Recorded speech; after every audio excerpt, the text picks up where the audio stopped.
Skip Mayhawk was a senior elder of the Dakota Sioux.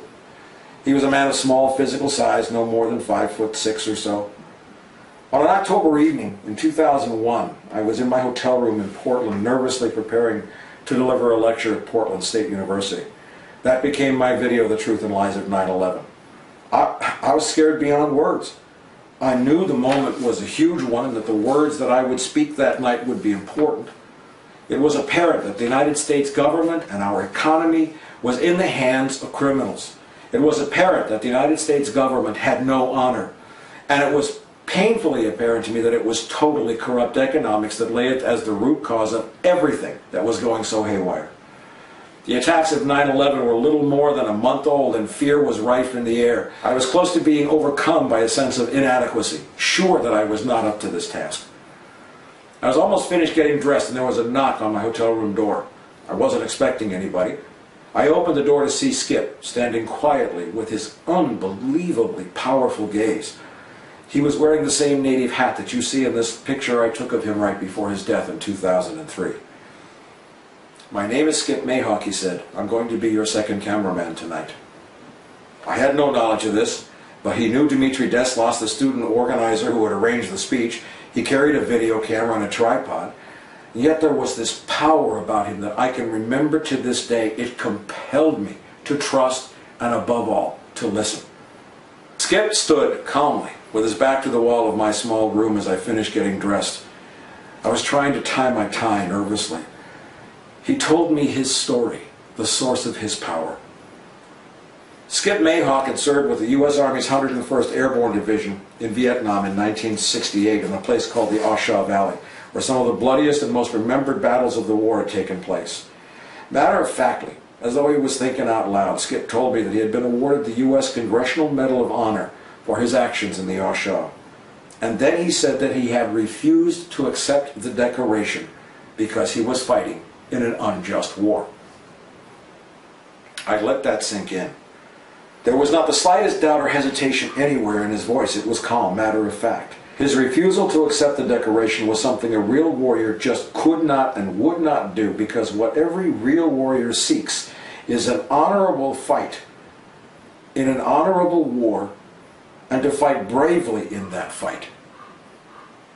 Then Skip told me that he had also fought beside Russell Means against the FBI and the U.S. government at a place called Wounded Knee in 1973. That, he said, was an honorable war, and indeed it was. I was taken aback by the great honor that Skip was paying me just minutes before I was to go on stage and fight my own little battle, a battle which continues to this day.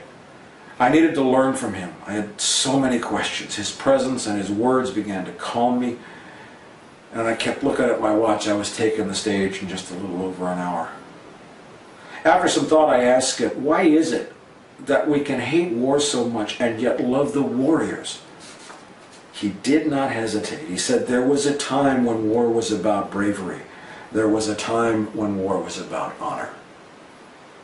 In that moment, I understood why almost every true warrior I had ever met, and all those I have met since that day, carries with them in their spiritual and emotional rucksacks a great and deep sorrow.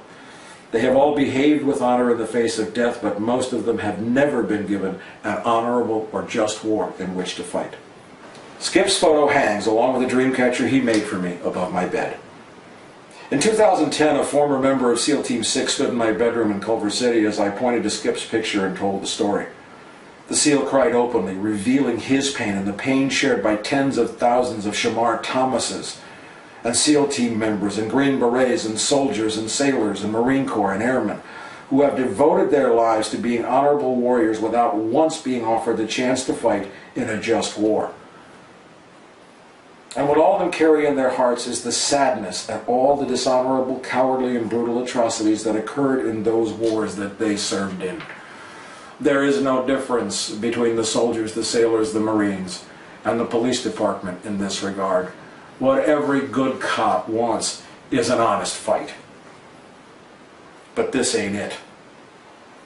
Some of the greatest warriors in history have been men and women who did not fight in battle as we normally think of it. They refused to fight at all in the first place once their hearts revealed to them their truths. They are people like Denny Morisseau, like Brian Wilson, and Army Specialist Bradley Manning, who, rather than being complicit in dishonorable crimes and murders committed in the unjust occupation of Iraq, stood up and objected. There are warriors who have responded to the call of duty and chosen to leave the fight. And there are warriors who serve entire careers honorably but who have never had the chance to fight in a just war. Of those, I think it's the Morisseaus, the Wilsons, and the Mannings who are the most powerful and the most respected. But too often only the spirit world recognizes their bravery, while the rest of the world can neither see nor honor them. Back over my left shoulder here is an autograph picture from Dick Marcinko. Commander Marcinko was the founder of SEAL Team 6. He's widely regarded as one of the bravest warriors in the world.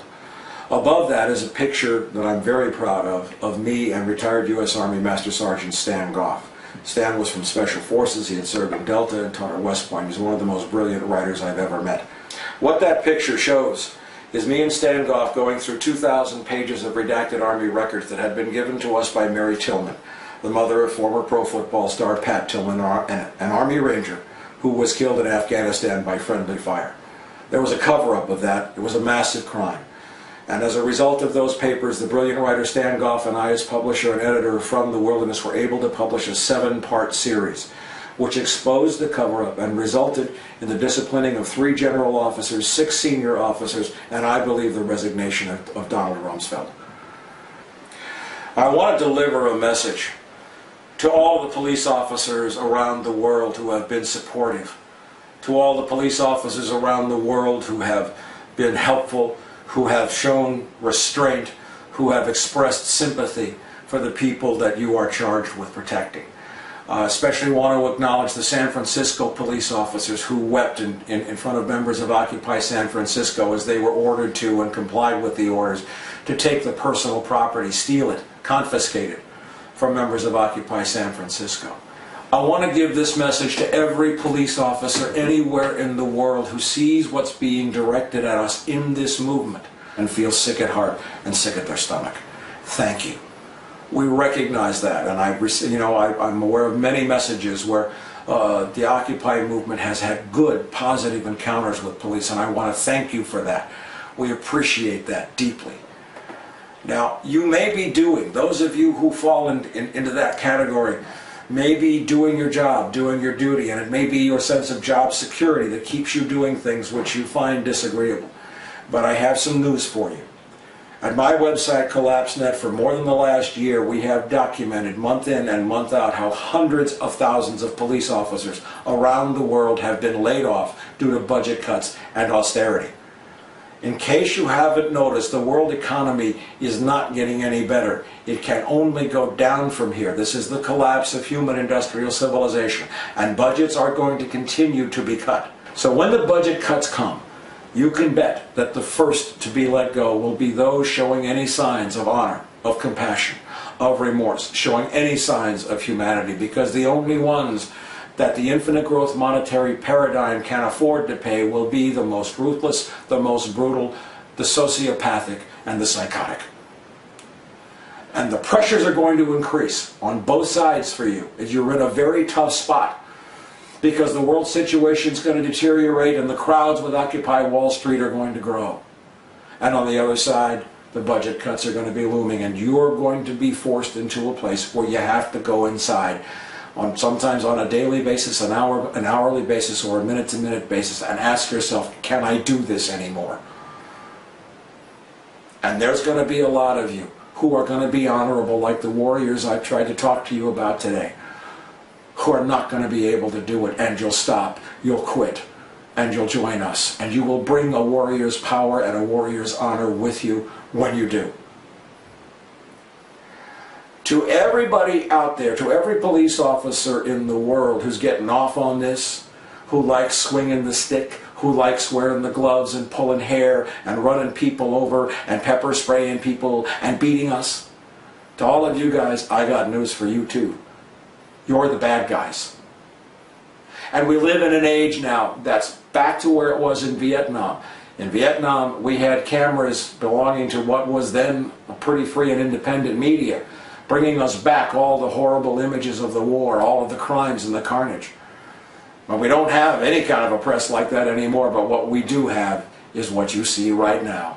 We have cameras everywhere, we have eyes everywhere, and we have means everywhere to capture and to communicate and to put up in front of the whole world every time one of you, without honor, nakedly brutalizes and attacks an unarmed civilian exercising the right to freedom of speech and freedom of assembly. So let me close this message by repeating the words of Sergeant Shamar Thomas. It is not honorable to attack unarmed civilians who carry no weapons, who have no intent or ability to harm you.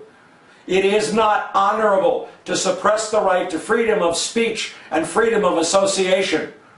You carry your badges and your guns and your authority because you are charged with protecting the innocent. We are the innocent. You are working for the criminals.